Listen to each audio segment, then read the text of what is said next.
अपने अंदर की कमी को दूर करने का सबसे अच्छा और सरल तरीका यह है कि आप दूसरों में भी कमी ढूंढ लो। और इंडियन मीडिया ये काम पिछले 11 सालों से बहुत अच्छे से कर रही है।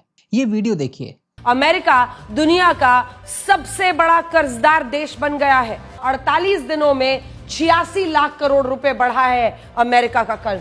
हर दिन लगभग 1,81,000 करोड़ की बढ़ोतरी हो रही है और अमेरिका का कर्ज का जो बोझ है वो किस तरह से बढ़ रहा है। चलिए अब सच्चाई देखते हैं।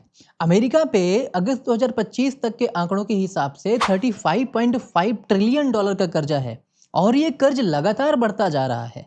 लेकिन यहाँ पे एक ट्विस्ट है। एक्चुअली अमेरिका पे 1000 ट्रिलियन डॉलर का भी कर्ज क्यों ना हो जाए, लेकिन अमेरिका को इससे फर्क नहीं पड़ेगा।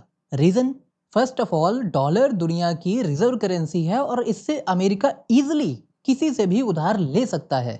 दूसरा ये कि अमेरिका दुनिया की सबसे बड़ी अर्थव्यवस्था है जो कर्ज को संभाल सकता है।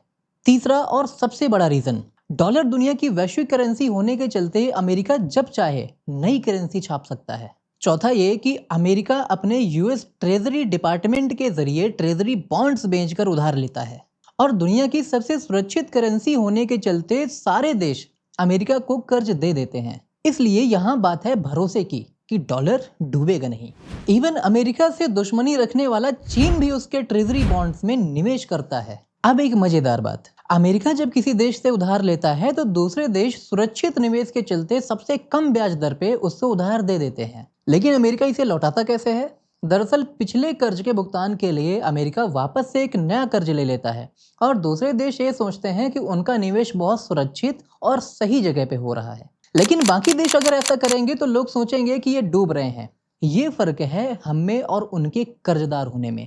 दुनिया वाले अमेरिका को कर्ज इसलिए भी देते हैं क्योंकि 180 से ज्यादा देश किसी न किसी रूप में अमेरिका से डॉलर और टेक्नोलॉजी खरीदते हैं।